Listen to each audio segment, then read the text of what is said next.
Master said that roses have a particularly high vibration. When you take Kriya initiation, which some of you have done, there's a chant that Master wrote called, the words are very simple, roses to the left, roses to the right, roses in front and behind. And when we do spiritual ceremonies, like the wedding ceremony, we bless the couple at the end by showering them with rose petals. And Master said that, as I said at the beginning, he said roses have a particularly high vibration. Sort of an interesting fact. Sometimes you'll see a little, to think of flowers in that sense, but you see everything in the universe is a reflection of deeper spiritual truths. The word that Master uses is everything in the material world is a symbol of truths that exist on higher levels. The way Swamiji put it is, these subtle truths are brought to a clear focus in the material world so you can see it and hold it in your hands and measure it and weigh it. And what you're looking at will then lead you to more subtle ideas. So we look around the world of human beings and we see that there's all different kinds of people with all different kinds of vibrations. Isn't that true? Some people are very refined in their nature. Some are very coarse. Some are very centered. Some are extremely restless. Some people are angry. Some are mean. Others are kind. We all have different vibrations, don't we? And if we're going to talk about higher or lower, we would talk about those vibrations which uplift consciousness and give us a capacity to expand our identity. You know, people who are angry and mean-spirited are always asserting their will and their desire over others. There's a lack of ability even to cognize the reality of other people. I read a very touching story once about a woman whose child was murdered, and she found herself being eaten up with anger and rage over this experience, and finally appreciated that it was killing her to be doing this. And so she went to the prison to meet the person who had murdered her child in the hope of somehow finding the capacity to forgive. And in the end, the remarkable thing about the story is she ended up with an entire ministry to people in prison. She found a whole way of life. But what was so stunning to her when she really got to know this man in prison was that he had no idea of the pain that his actions had caused. He'd had a feeling of rage or desire or whatever it was, and he'd acted it out, and the result of it was he took this woman's life. But his awareness of the reality of people other than himself was so dim that he didn't even know until this woman confronted him with it, that other people were affected and affected negatively. So, and then of course she began to see that this is what was needed, was to teach people, and she had this ministry of bringing perpetrators of crime together with their victims. Very interesting, but it's a side point. But the end of all of this is saying that higher and lower, when we're talking spiritually, is more expansive, more inclusive, more able to give us a hint of that greater reality than that which doesn't. And Master made this statement that roses come from a very high place, and the very vibration of their scent, the feel of their petals, helps lift us to a higher plane. All of this was because I looked especially over here, and also back in the minister's room, whoever did the flowers today was kind enough to give us a little bouquet. And right in the middle of these very humble little purple flowers, this little rose is nesting. And of course, it's partly just artistic and aesthetic, but also it really looks like sort of the queen and her acolytes. You know, and there's the rose. And there's so many, where I'm trying to go with this is, I was listening recently to I had to take a long car trip, and I had managed to, it was gifted to me a CD set, which was a collection from NPR radio of the little program they have, which many of you have probably heard, which is called I Believe. And they basically invite anybody on the planet who wants to submit a 500-word essay speaking about something that is deeply meaningful to them. Some of them they all end up having a deep message. Some of them start deeply. I believe in the power of forgiveness. One of them said, I believe in the power of semi-permanent hair dye. And the woman just goes on to explain about, how it gives you, and she said it gives a serious message, gives you the opportunity to experiment, to live large, to try out new realities, but always you have your roots.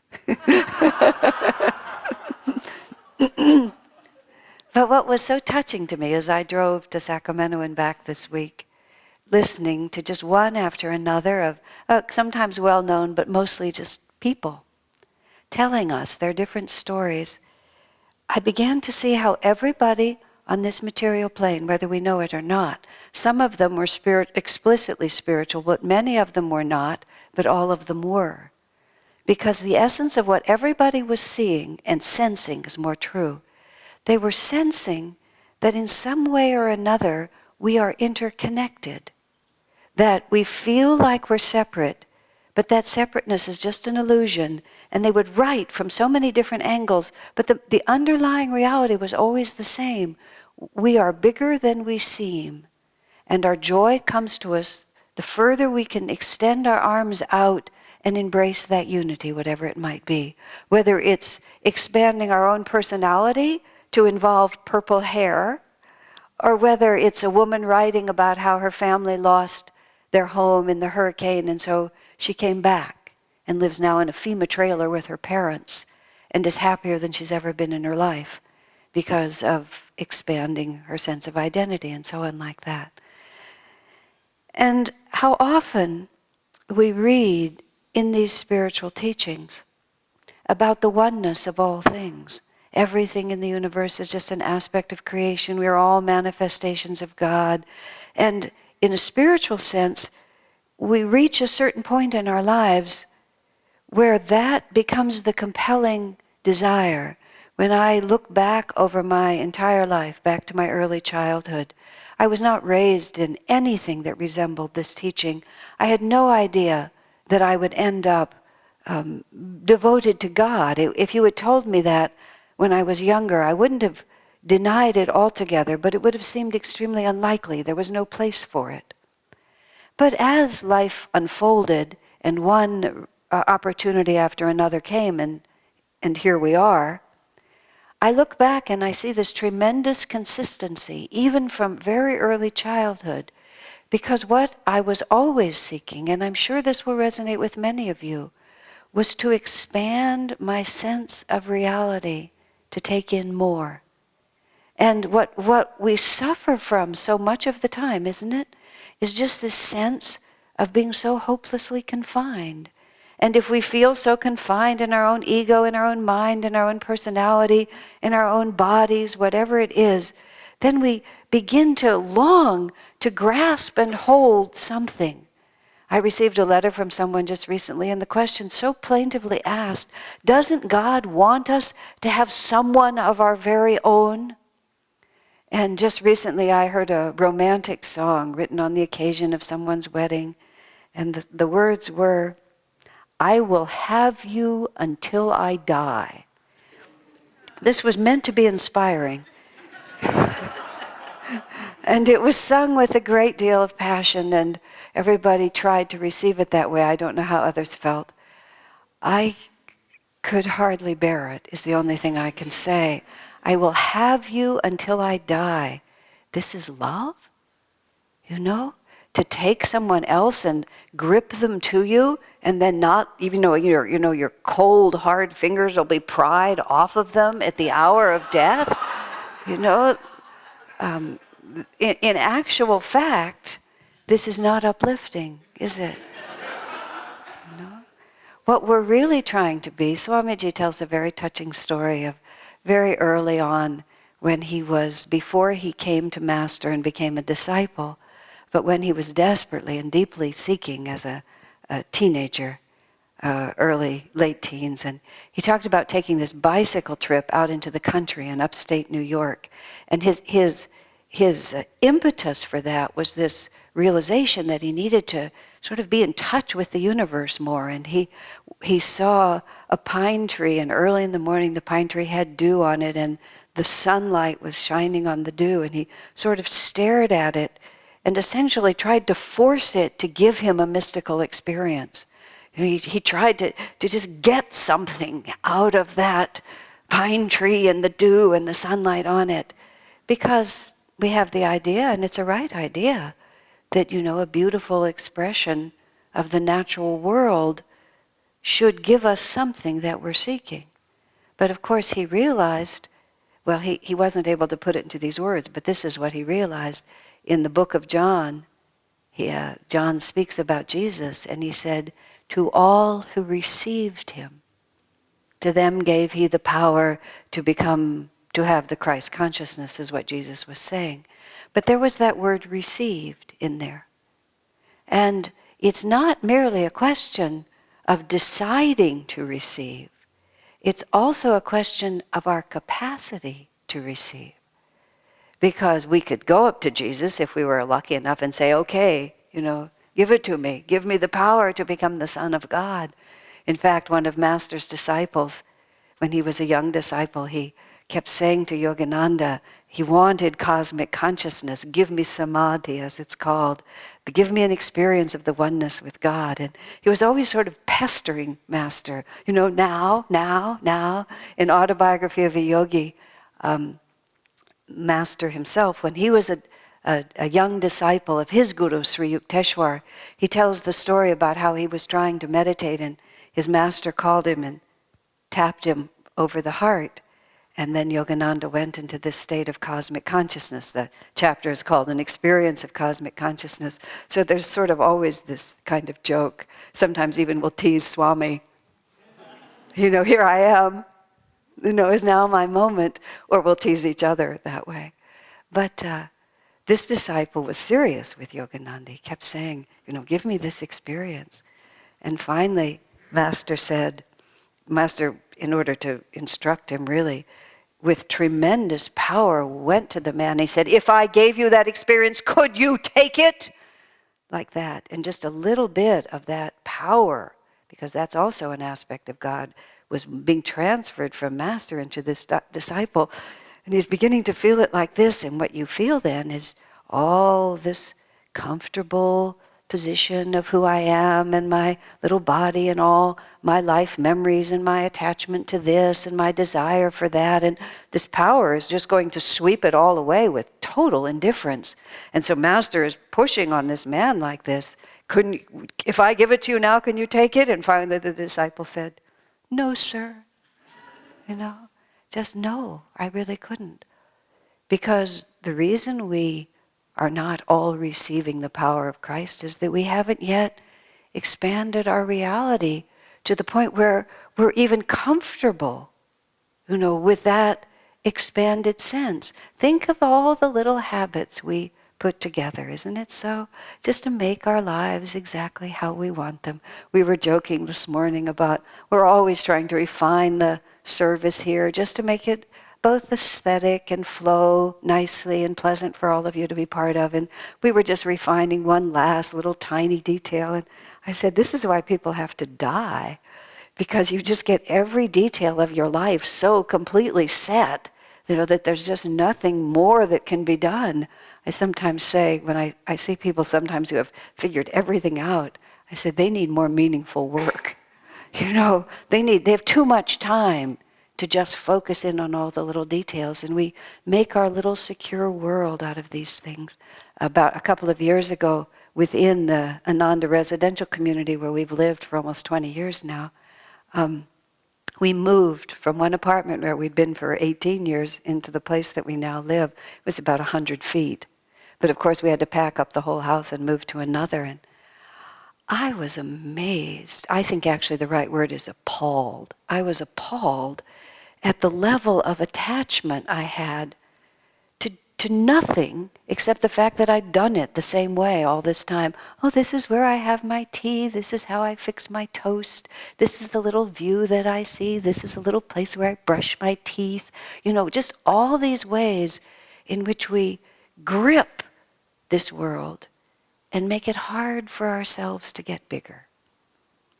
And so the masters give us all of these guidelines, and the guidelines are really to just shift our identity from the limited to the unlimited.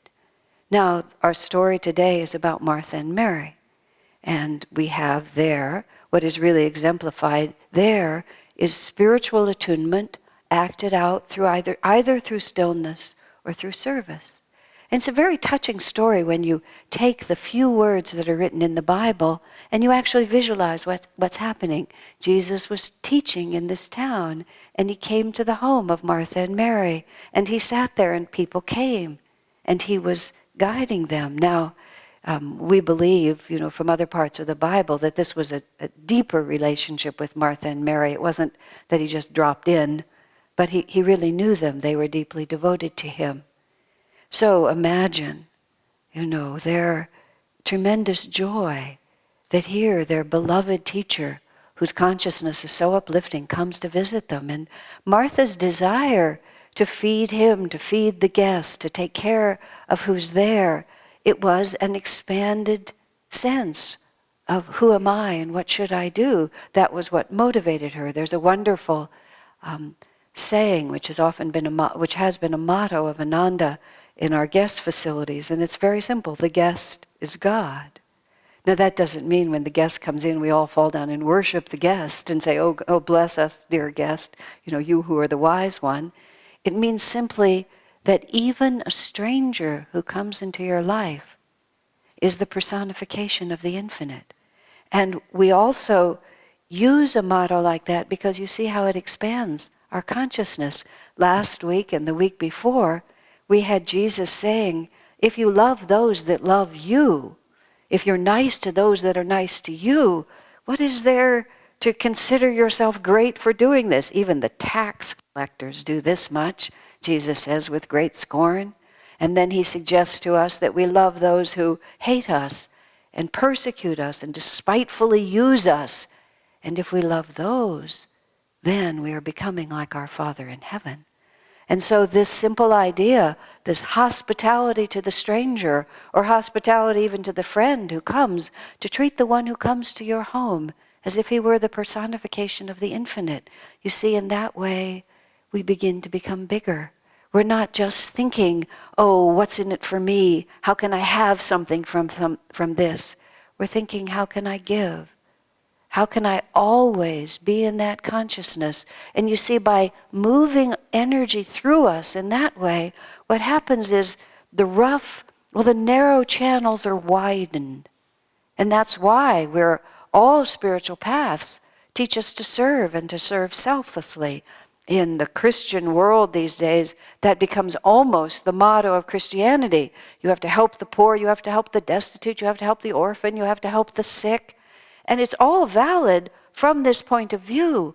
Everything in creation is a manifestation of the same one God. And if we only give to those who are close to us, if we only do it so we can have them till we die, what is there really in that?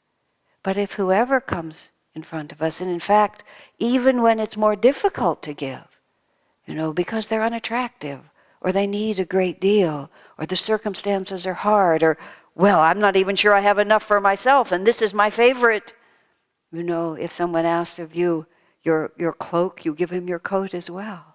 You give them more rather than less, because then we expand our capacity to receive by expanding our capacity to give. But then you see, Jesus tells us in this story, that Mary becomes anxious. So instead of this service that she's giving being an ever-expanding of her consciousness, all of a sudden it becomes contractive. And instead of being bigger, she's becoming smaller in the act of doing it. I'm not really having very much fun. Even my sister Mary isn't helping me. There's so much work, and I'm just in here, and everybody out there is out there listening to him talk, and I'm just doing these stupid vegetables. I mean, the soup would just give everybody indigestion at that point, you can imagine. So she complains. And it's very interesting to me also because it's a mark of her relationship with Jesus almost in a sense, because she feels comfortable in saying to him, Lord, I'm all by myself here. I feel left out. This is my truth. Please ask Mary to help. Now Mary at this point has skipped over all of the need to be active and to serve, because Jesus has come, his expanded consciousness has entered into her soul, and one suspects that it wasn't merely that she thought, oh, I don't want to help Martha. It probably didn't even occur to her that anything else was happening, because she was in that expanded state of awareness with him. She was receiving Jesus. And that's why Jesus said, well, Mary has achieved what all the rest of this is about.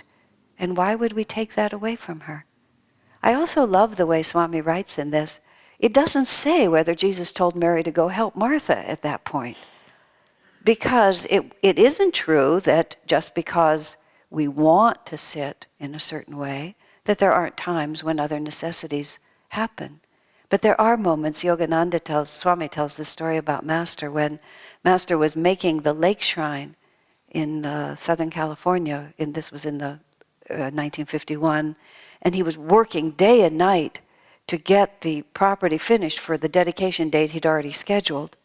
And all the monks were helping, and they were working long hours. And one day, one of the monks just didn't show up for work the whole day. And, people were relying on him, and Master was a little bit concerned about it. And the next day he said, where were you? And the disciple said, sir, I felt to meditate all day. Oh, that's good, Master said. Just totally, we're only doing this service for the sake of being able to merge into the stillness.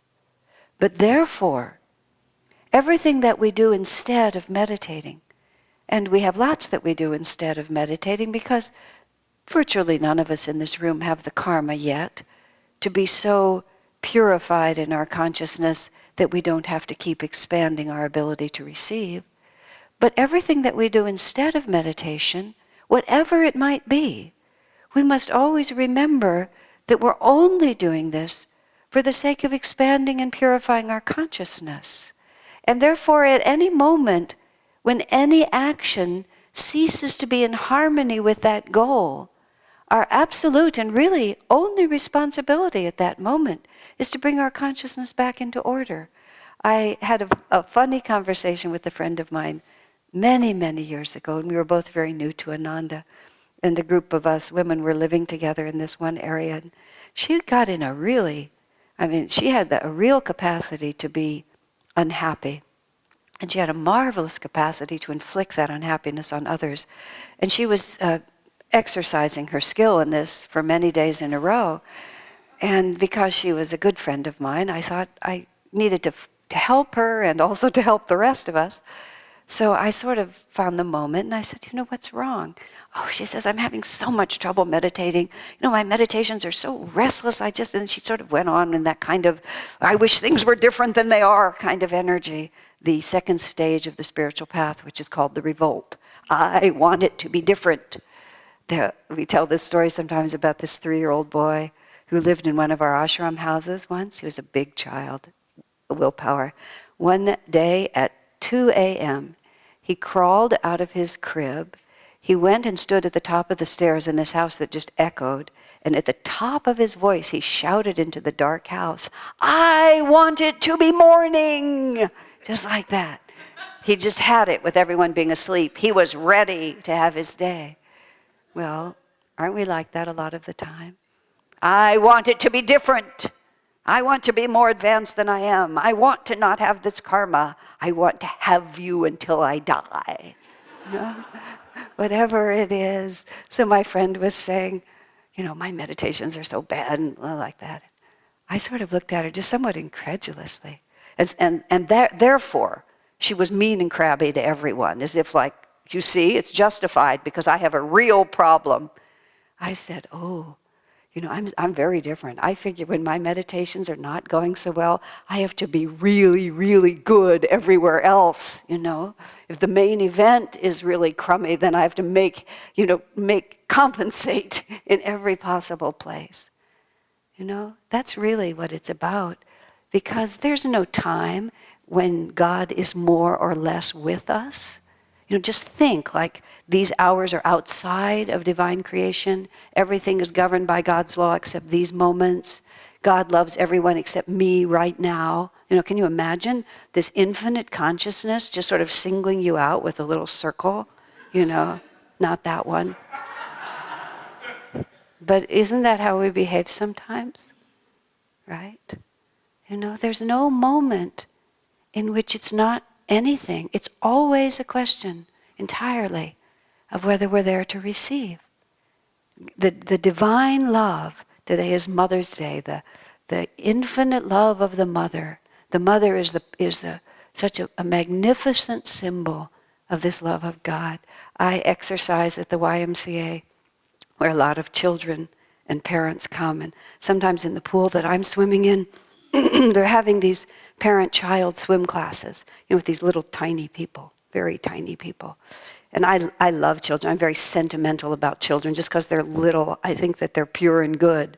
They could be, they could grow up to be really horrible people, but when they're really small, and so you have a father and a mother, or a mother, or somebody with this little child, and you have this teacher. They sing, the wheels of the bus go round and round, and then little children, the parents move the children up and down, and this is all to get them used to the water. But sometimes I sort of sit there with my goggles, and you just watch the view of the parent, the mother or the father, just looking at this little child, And the children, they're so open, but the remarkable thing is the way the parent looks at that child. There's a great saint of France who said, if you knew how much God loves you, you would die for joy. Is it an amazing statement from his direct perception? So the material world brings these things to a very clear focus. I see these parents looking at their children with more love than you can even imagine possible, just pure and free and perfect like that. And one tries then to become the little child and look up and feel, I say up because you're really looking into the spiritual eye, and let that love come into you as freely as the children allow that love to come into them. That mother love, that pure, what can I do? How can I sacrifice? How can I make your life perfect? This is why we call God Mother, because it helps bring to a clearer focus what is being offered to us if we would receive it.